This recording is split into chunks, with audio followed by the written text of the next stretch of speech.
अंबेडकर के मुद्दे पर जारी घमासान के बीच पीएम मोदी का ट्वीट कांग्रेस पर गरजे। कहा, कांग्रेस ने हमेशा अंबेडकर का किया अपमान, ये लोग अंबेडकर की विरासत को मिटाने की कोशिश में।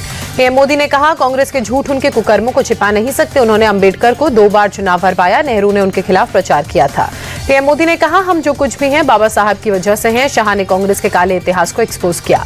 कांग्रेस पर हमला बोलते हुए पीएम मोदी ने कहा, झूठ के सहारे कांग्रेस अपने पाप नहीं धो सकती। सच्चाई उजागर होने पर नाटक कर रही है कांग्रेस।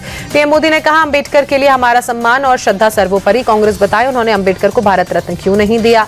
संसद भवन परिसर में विपक्षी सांसदों का प्रदर्शन। अमित शाह के बयान को लेकर विपक्ष का प्रोटेस्ट। अंबेडकर का पोस्टर लेकर विपक्षी सांसदों की नारेबाजी। कांग्रेस अध्यक्ष मल्लिकार्जुन खड़गे ने मांगा अमित शाह से इस्तीफा। कहा, बाबा साहेब का अपमान बर्दाश्त नहीं। अमित शाह ने बाबा साहब का अपमान किया। अमित शाह के भाषण पर कांग्रेस सांसद गौरव गोगोई ने कहा, उन्होंने बीआर अंबेडकर के बारे में बहुत ही अपमानजनक तरीके से बात की। इससे पता चलता है कि उन्हें डॉक्टर अंबेडकर को लेकर कोई सम्मान नहीं है। अमित शाह के अंबेडकर वाले बयान पर कांग्रेस आक्रामक। राहुल गांधी ने ट्वीट कर लिखा, मनुस्मृति मानने वालों को अंबेडकर से तकलीफ। अंबेडकर को लेकर विपक्ष के प्रदर्शन पर किरण रिजिजू ने कहा, कांग्रेस ने शाह की छोटी क्लिप वायरल की। अंबेडकर का नाम लेकर कांग्रेस अपने पाप धोना चाहती है। रिजिजू ने कहा, नेहरू ने हमेशा अंबेडकर का अपमान किया। कांग्रेस ने साजिश करके अंबेडकर को हरवाया। कांग्रेस अब अंबेडकर के नाम पर नाटक कर रही है। रिजिजू ने कहा, बाबा साहेब के सपने मोदी पूरे कर रहे हैं। कांग्रेस के पाप अंबेडकर का नाम लेकर साफ नहीं होंगे। गिरिराज सिंह का कांग्रेस पर पलटवार। कहा, कांग्रेस निर्लज्ज पार्टी है। बाबा साहब के अपमान के लिए माफी मांगे कांग्रेस। कांग्रेस ने बाबा साहब को हराने का काम किया। पूर्णिया से निर्दलीय सांसद पप्पू यादव का बीजेपी पर हमला। कहा, वोट की राजनीति नहीं होती तो बीजेपी 7 जन्म में भी अंबेडकर का सम्मान नहीं करती। कानून मंत्री अर्जुन राम मेघवाल का कांग्रेस पर अटैक। कहा, हम बाबा साहब का अपमान करने वाले नहीं बल्कि सम्मान करने वाले लोग हैं। चुनाव से पहले केजरीवाल का बुजुर्गों के लिए बड़ा ऐलान। संजीवनी योजना लॉन्च की। 60 साल से ऊपर के बुजुर्गों का होगा मुफ्त इलाज। चुनाव बाद लागू होगी योजना। केजरीवाल ने कहा, दिल्ली वालों के लिए संजीवनी लाया हूं। बुजुर्गों का फ्री में इलाज होगा। इलाज का सारा खर्च सरकार उठाएगी। संसद में पीएम मोदी से मिले शरद पवार। किसानों के मुद्दे पर पीएम मोदी से की मुलाकात। महाराष्ट्र विधान परिषद का सभापति पद भी अपने पास रखेगी बीजेपी। सभापति पद के लिए बीजेपी एमएलसी राम शिंदे ने दाखिल किया नामांकन। शिवसेना शिंदे गुट ने बीजेपी से सभापति पद की मांग की थी। अब उप सभापति का पद शिवसेना शिंदे गुट को मिलेगा।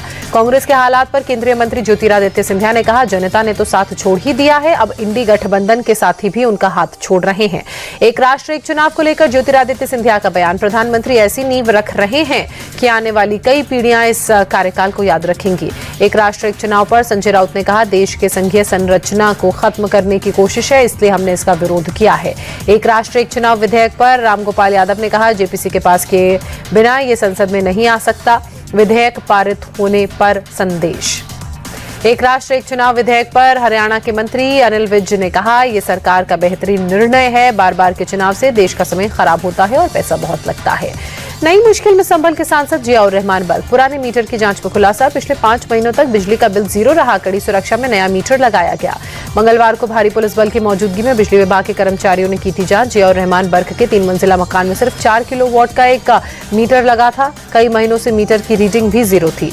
एनआईए ने खालिस्तानी आतंकी लांडा के 2 सहयोगियों के खिलाफ आरोप पत्र दाखिल किए। पंजाब आतंकी साजिश मामले में बब्बर खालसा इंटरनेशनल के आतंकियों के खिलाफ आरोप पत्र दाखिल। जकार्ता दौरे पर नेवी चीफ एडमिरल दिनेश के त्रिपाठी, इंडोनेशियाई सशस्त्र बलों के कमांडर जनरल अगूस सुबियांटो से की मुलाकात। रक्षा सहयोग और मजबूत करने पर दोनों के बीच चर्चा।